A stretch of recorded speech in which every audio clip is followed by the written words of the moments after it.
Сәлем достар, баршаңызға қайырлы күн. Бүгін сіздерге бір жасағаннан шығатын қамыры қытырлақ болып, әдемі болып шығатын, арасы қамыр болмай пісіп, дәмді болып шығатын пирожкидің қамыр рецептімен бөлісемін. Видеоны соңына дейін қарап, дәл осы рецептімен жасап көріңіздер. Қамырымыз өте керемет болып шығады. 1 стакан су, 1 стакан сүт, менде стакан 250 грамдық, 1 қасық тұз, және де 1 қасық қант саламыз. Қасық, шай қасық менде. Және де 1 қасықтай, 1 ас қасықтай сұйық май құямыз. Сонан соң құрғақ ашытқы саламыз. Жақсылап қолымызбен араластырып, ұнымызды салып, жұмсақ қамыр илейміз.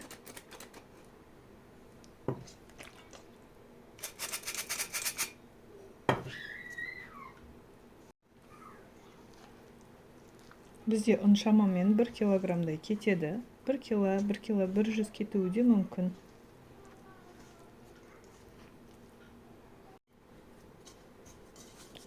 Қамырымыз дайын болып қалды. Осындай жұмсақ қамыр шығады бізде. Қатты қылып қоймаймыз. Жұмсақтығына қарай ұнды шамалап қосамыз. Енді осы қамырымызға кішкене сұйық май бетіне құйып, жағып, асты үстіне жағып, айналдыра жағып, бетін жауып, көтерілгенше қойып қоятын боламыз. Бетін осылай пищевой пленкамен жауып қоямыз. Пакетпен, егер ыдыстың қақпағы болса, қақпағымен жауып қойсаңыздар болады. Ауа өткізбей жауып қоямыз. Қамырымыз көтерілгенше жылы жерге қойып қоятын боламыз. Енді қамырымыз ашып көтерілгенше картоп, пиязымызды дайындаймыз. Картоптарымызды майдалап қайнататын ыдысымызға саламыз. Осылай турап салған дұрыс, тез пісетін болады.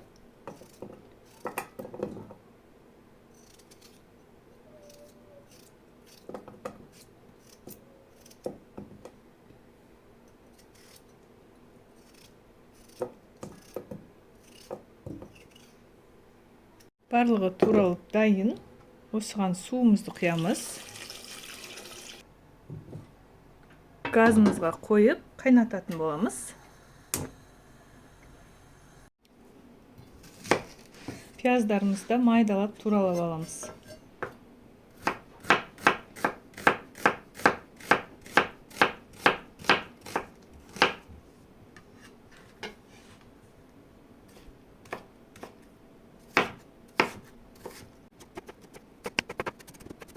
Осылай екі тапамызды алып, екеуіне де май құямыз.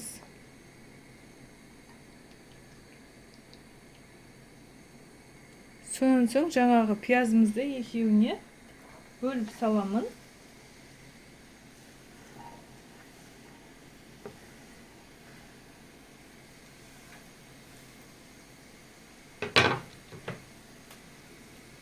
Жақсылап қуырып алатын боламын. Қатты күйдірмей, шамалы қуырып аламыз.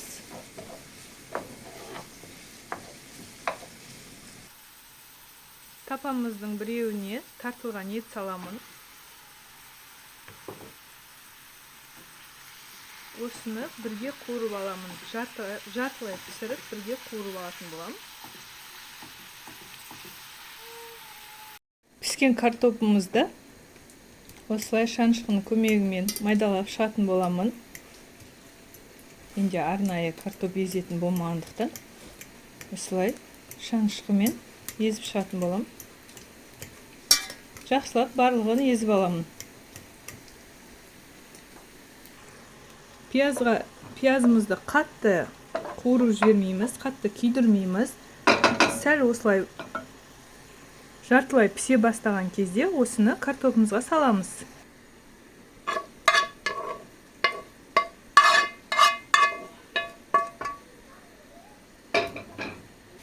Үстінен тұз саламыз. Және де кішкене қара бұрыш себетін боламын.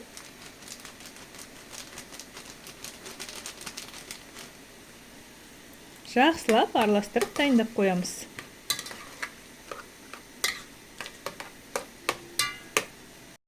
Картопымызды бір шетке алып, жаңағы қуырылып жатқан тартылған етімізді алып, яғни фаршымызды алып, осылай ыдысқа салып аламыз.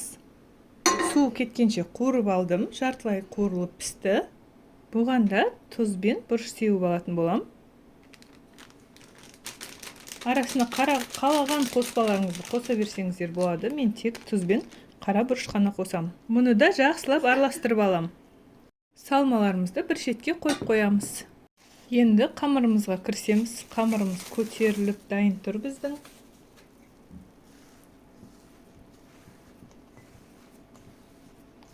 Осылай бір басып аламыз. Енді осыны қамыр жаятын жерімізге түсіреміз.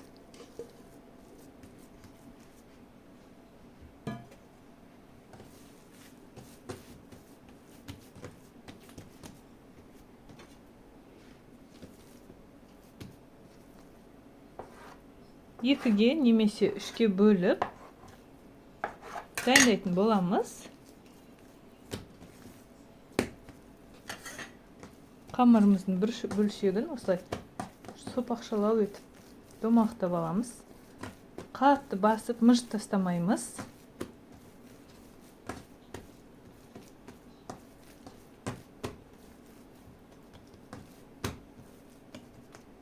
Өзімізге керекті мөлшерде бөліп дайындап алатын боламыз.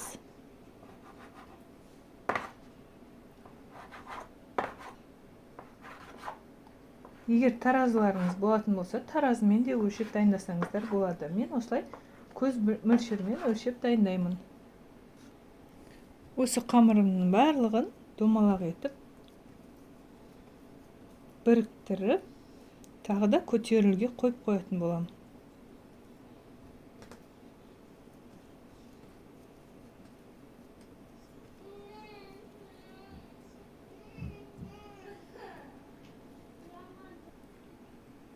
Дайын қамырларымыздың бетін жауып қоямыз осылай пленкамен. 5-10 минутқа көтерілуге қойып қоямыз. Қамырларымыз көтеріліп дайын болды. Бір шетінен алып, жұқа етіп жаятын боламыз.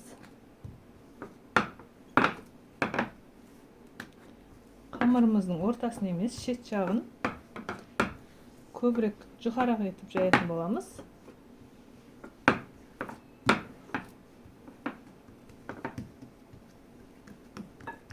Қолмен де былай жайып жіберсеңіздер болады. Өте жұмсақ қамыр.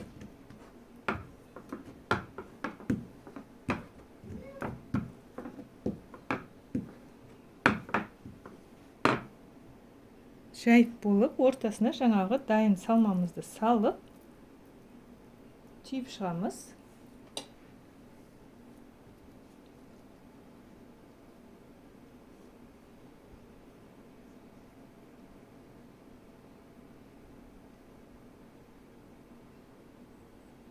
Жақсылап жауып шығатын боламыз. Біз қуырып жатқан кезде майымызға шығып кетпеуі керек.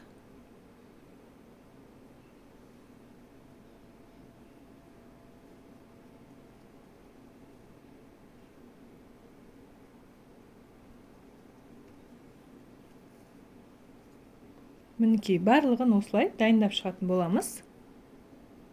Қамыр жаятын жерімізге кішкене ұн сеуіп қолдансақ та болады. Негізі қамырымыз қатты жабыспайды.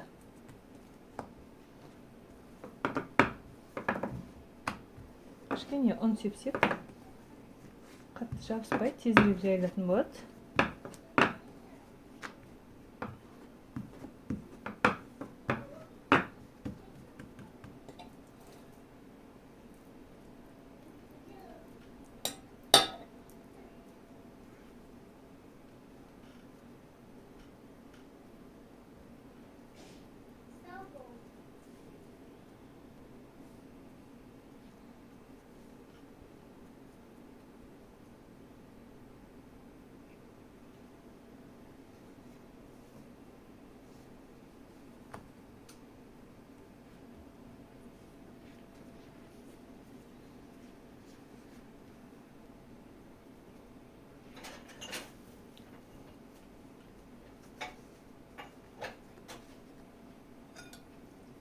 Енді ет қосып істейтін боламын. Осылай шамалы етімізді салып, барлығын ортаға түйіп шығатын боламыз. Осылай жауып, үстінен басып, домалақ етіп, қолмен осылай жай жібереміз.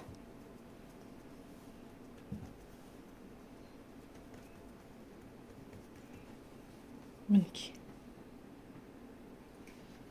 Барлығын дәл видеодағыдай түйіп, жайып шыға аламыз.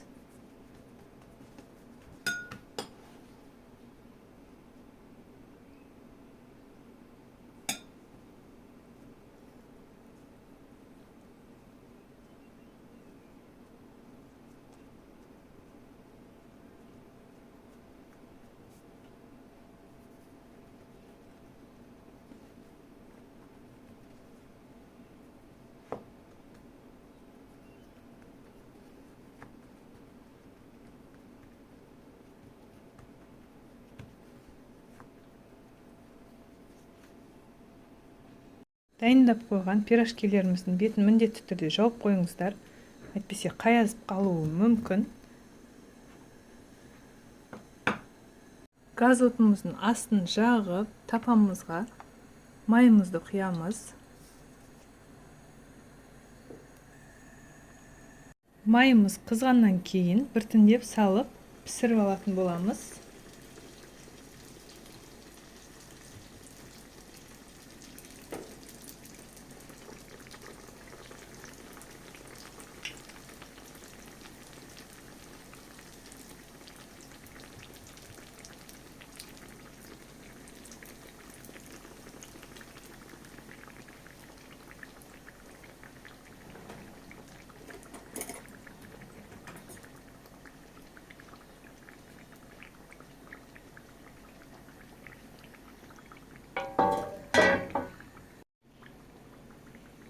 Bir беті қызарғаннан кейін екінші жағын аударамыз.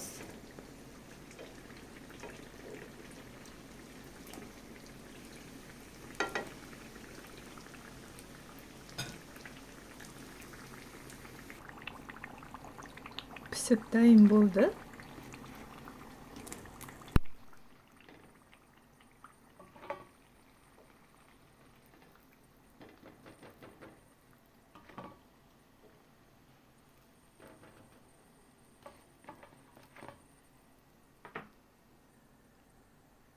Қалғандарын да дәл осылай пісіріп аламыз.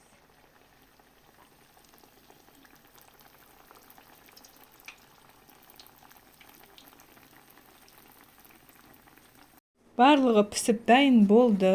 Қамырымыз өте қытырлақ, жұмсақ, әдемі болып шықты. Керемет болып, үлпілдек болып, іші де сочный болып, әдемі дәмді болып шықты. Міндетті түрде дәл осы рецептпен жасап көріңіздер, өте дәмді болып шығады. Қамыры да арасының барлығы пісіп, жақсы шығатын болады.